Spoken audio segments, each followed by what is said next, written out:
Ils semblent être les plus faibles de ce groupe et pourtant, je trouve qu'ils ont tout autant leur chance que les autres membres de ce groupe F. Les amis, bonjour et bienvenue, on continue notre tour du monde, nos analyses des équipes de la Coupe du Monde évidemment. Aujourd'hui c'est donc la Tunisie, vous l'avez vu au titre, à la miniature. Alors j'ai pas le maillot de la Tunisie aujourd'hui, j'ai un maillot rouge, on reste dans le thème. Bon, j'ai mis le maillot du meilleur club de France, donc évidemment je pense que ça devrait quand même vous plaire évidemment. La Coupe du Monde est toujours là-bas, le petit ballon Trionda, il manque un seul truc, le like. Le like évidemment, le like, le commentaire, l'abonnement les gars, je compte sur vous. Et nous on est parti pour l'analyse J-30 avant cette Coupe du Monde. Ça y est, on est passé en dessous du mois avant la Coupe du Monde. Donc voilà, ça approche vraiment là, c'est concret. On parle en jour, on parle même plus en mois. Je suis tellement heureux, tellement hype par cet événement les gars. Et on est donc dans ce groupe F, un groupe comme on l'a dit où tout le monde a sa chance, tout le monde peut finir premier, deuxième, troisième, quatrième. Voilà, on va pas se répéter 36 000 fois. N'hésitez pas à aller voir l'analyse des Pays-Bas et du Japon qui est déjà sortie. Et demain on s'attaque à la Suède directement. Maintenant, place du coup à cette équipe de la Tunisie qu'on va voir en détail, la 44e équipe au classement FIFA. D'ailleurs j'y pense, demain on sera à la moitié des analyses des équipes de la Coupe du Monde, donc ça avance petit à petit les amis, et on va commencer comme d'habitude par l'historique de cette nation, en commençant par la Coupe du Monde forcément. Alors c'est la 7ème de leur histoire et ce sera la 3ème d'affilée cet été, puisqu'ils ont fait 2018, 2022 et ils vont faire du coup 2026, avant ils ont simplement manqué 2010 et 2014. Alors on va rapidement revenir sur le parcours de 2018 puisque c'était assez court, hein. Ils ont fini 3ème, vous le voyez, derrière la Belgique ou encore l'Angleterre avec 3 points puisqu'ils avaient battu 2-1 le Panama qui avait fini derrière avec 0 points. Maintenant, bon voilà, c'est pas forcément le parcours le plus intéressant. En revanche, 2022, qu'est-ce que ça a donné? Et ben ils ont encore fini 3ème de leur groupe. Malheureusement, ils sont tombés dans le groupe de la meilleure équipe du monde, de la meilleure équipe de tous les temps, évidemment, l'équipe de France, les amis. Bon, après, je dis ça, mais les Tunisiens nous avaient battu 1-0, les amis, dans un match où, en vrai, on était déjà qualifiés. Donc, on avait fait un peu tourner, on n'avait pas Griezmann, on n'avait pas Mbappé, ils étaient évidemment sur le banc. Mais ça fait mal, tu perds 1-0 comme ça. Bon, donc chapeau aux Tunisiens qui malheureusement ne se sont pas qualifiés parce qu'il y a eu ce match nul 0-0 face au Danemark qui aurait pu justement leur permettre d'aller chercher la 2ème place. Mais malheureusement, ils ont perdu face à l'Australie 1-0. Donc ça leur a pas permis de finir au moins 2ème de ce groupe. Donc avec ces 4 points, ils se retrouvent 3ème. Alors que pourtant, 4 points, souvent, tu as le moyen d'être qualifié. C'est pas de chance pour eux. Ils finissent donc 3ème de ce groupe de Coupe du Monde. Maintenant, voyons comment ils se sont qualifiés à cette Coupe du Monde 2026, nos amis les Tunisiens. D'ailleurs, j'y pense, les gars, ça me trotte dans la tête. Je me demande même si c'était pas Mandanda dans les buts dans le match face à la Tunisie. J'ai ce souvenir-là. Mais voilà. Enfin bref, je reviens sur une aparté sur la France. Maintenant, place du coup aux qualifications à la Coupe du Monde. Là où ils ont fini premier de leur groupe, vous le voyez, avec 28 points. C'est absolument énorme. Avec 9 victoires et un match nul en 10 rencontres. Donc c'est à ça d'être parfait. Mais ça reste quand même une excellente qualification, évidemment, pour les Tunisiens qui sont largement passés, du coup, pour décrocher ce ticket vers le mondial.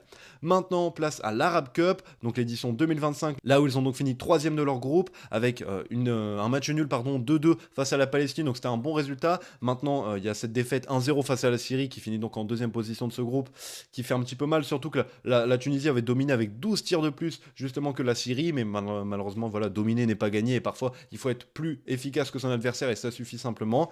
Et par la suite, du coup, on a le Qatar, en 4ème position, contre qui la Tunisie avait gagné 3-0. Malheureusement, voilà, cette 3ème position ne leur permet pas de poursuivre cette compétition.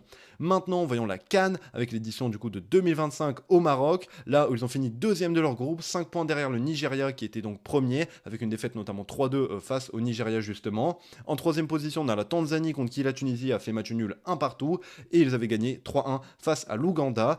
Par la suite, en 8ème de finale, ils vont venir rencontrer le Mali, contre qui ils vont perdre en séance de tir au but dans un match. Vous voyez, tout s'est joué à la fin, 88ème, 96ème, on va revenir dessus dans un instant. Mais voilà, le Mali perdra 1-0 par la suite en quart de finale face au Sénégal. Et voyons donc ce premier but de Chawad qui arrive à la 88e minute sur une superbe tête. Vous voyez le centre délivré et boum, la tête directement qui vient se loger côté droit du coup, enfin à gauche du gardien.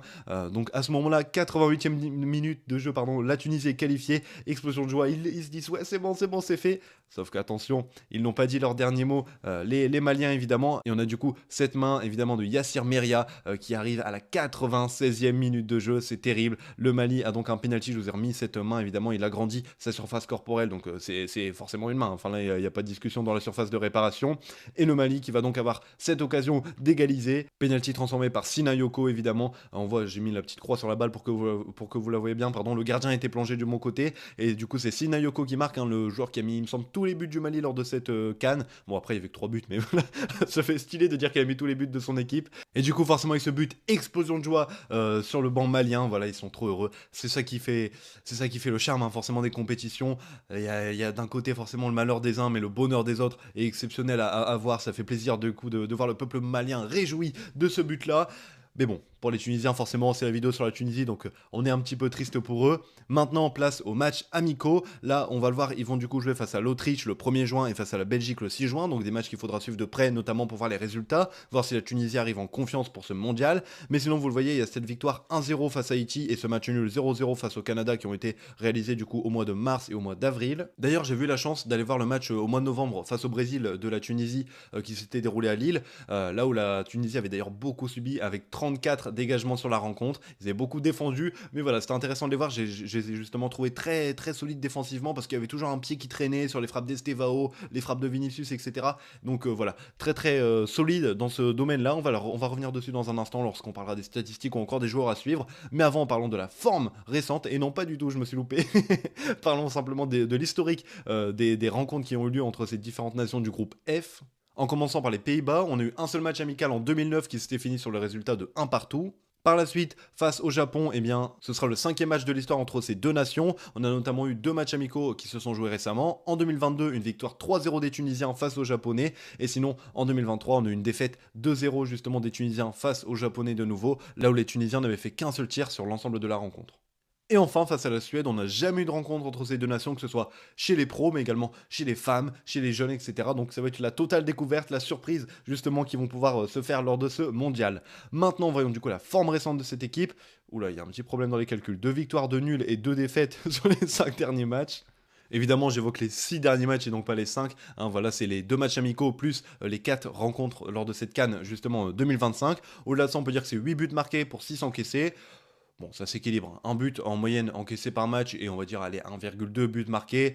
Voilà, c'est pas non plus énorme. C'est une nation qui est assez monotone, on va dire, en termes de statistiques de tranchant pur. Donc voilà, on va revenir évidemment plus en détail sur les statistiques dans un instant. Mais avant, place au coach de cette équipe, le sélectionneur évidemment, monsieur Sabri Lamouchi, un Français justement né à Lyon, qui compte 311 matchs dans sa carrière d'entraîneur. Il a fait beaucoup de clubs, notamment Rennes entre 2017 et 2018, là où il a fait demi-saison et son meilleur résultat, c'était d'être 5e en Ligue 1.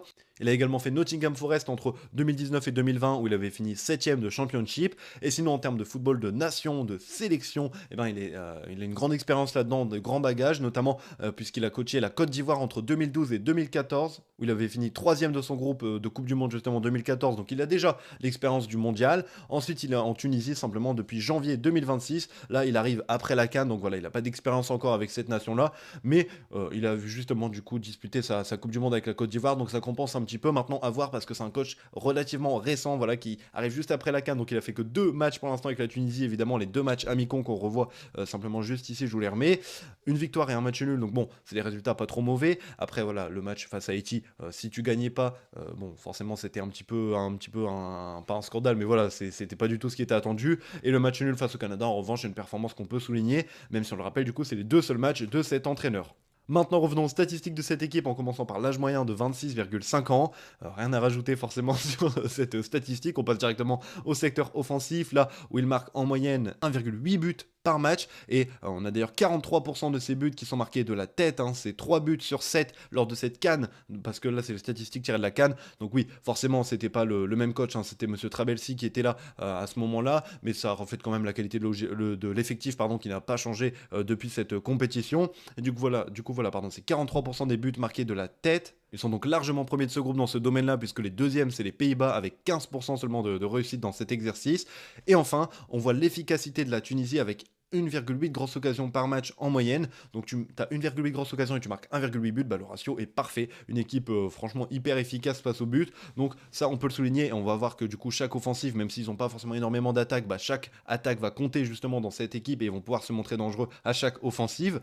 Maintenant, voyons rapidement le secteur des passes. Là on a 25,3% de centres réussis. Et là pourtant on se dit que c'est pas forcément hyper élevé parce que c'est les 3e du groupe, hein. Ils sont derrière les Pays-Bas et la Suède justement dans les centres centraux réussis, et pourtant ils arrivent à mettre 43% de buts sur la tête, donc on voit qu'ils sont excellents simplement sur les têtes, donc au-delà des centres, il y a beaucoup de buts qui vont être marqués sur corner, etc. au niveau de la tête, donc ça va être à surveiller de près, pas forcément les centres, mais les têtes, retenez bien, évidemment, messieurs, dames. Enfin, passons au secteur défensif, on a du coup 0 clean sheet sur cette CAN, bon c'était sur 4 matchs, donc voilà, c'est pas non plus scandaleux, mais 0 clean sheet, c'est quand même à souligner. Avec 1,5 but encaissé par match en moyenne, c'est quand même élevé parce que t'en marques 1,8 et t'en encaisses 1,5. Le ratio est presque nul. Bon, ça reste positif de 0,3, mais voilà, c'est pas non plus énorme. Et on a 2 cartons jaunes par match. Là, par contre, c'est un peu plus élevé. Ça montre un peu un manque de maîtrise dans certaines interventions. Donc attention sur cette Coupe du Monde, justement, à pas se faire suspendre avec une accumulation de cartons jaunes.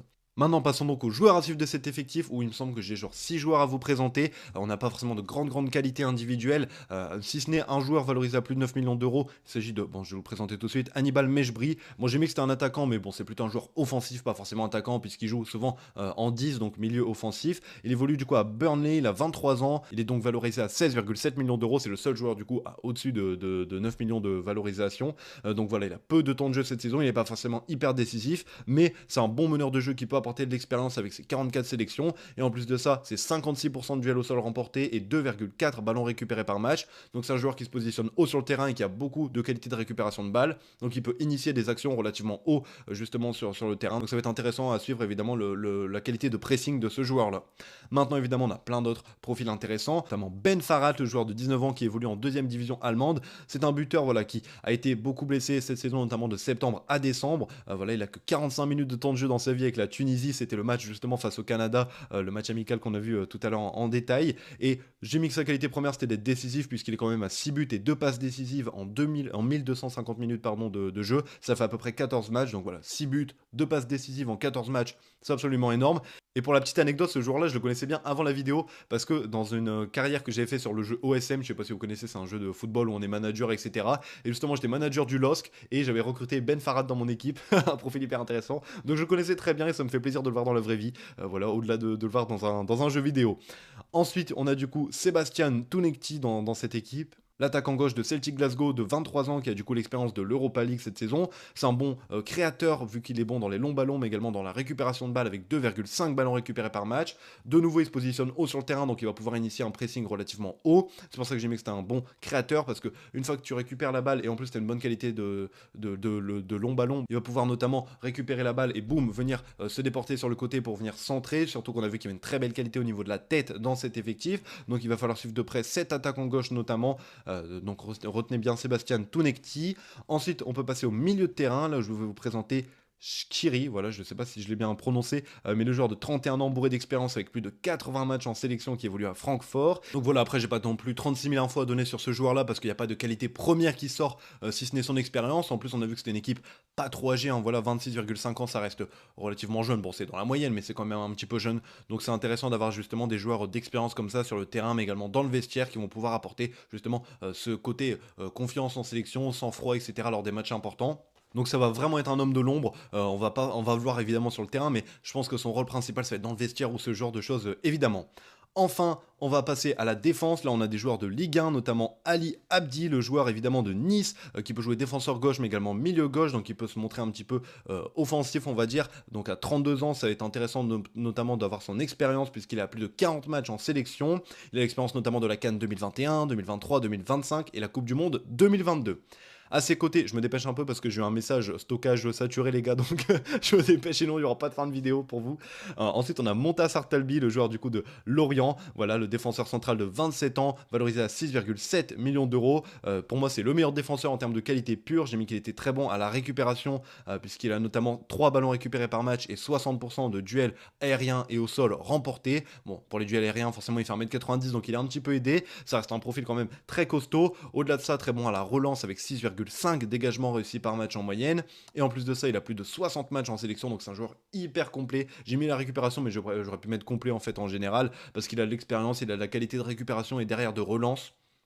Il va notamment pouvoir lancer soit Ali Abdi directement sur le côté, qui va pouvoir lui se profiler vers l'attaque et notamment déborder et profiter justement de ses collègues qu'on a vus comme Sébastien Tounekti ou encore Ben Farhat, etc., Hannibal Mejbri, et j'en passe. Donc voilà les amis, on a fini pour cette équipe de la Tunisie, la 23e équipe du coup qu'on a analysée, ça m'a fait hyper plaisir les gars. Demain on finit déjà ce groupe F, oh là là, qu'est-ce que c'est passé vite les amis. Demain, évidemment, on s'attaquera à la Suède, une nation qui est en Coupe du Monde, mais bon, on verra qu'ils ont quand même pas mal de chances d'être repêchés. Et puis nous, les amis, en tout cas, ça, c'est ce qu'on verra demain. Mais pour aujourd'hui, je vous remercie d'avoir suivi la vidéo jusque-là, évidemment. Et puis on se retrouve...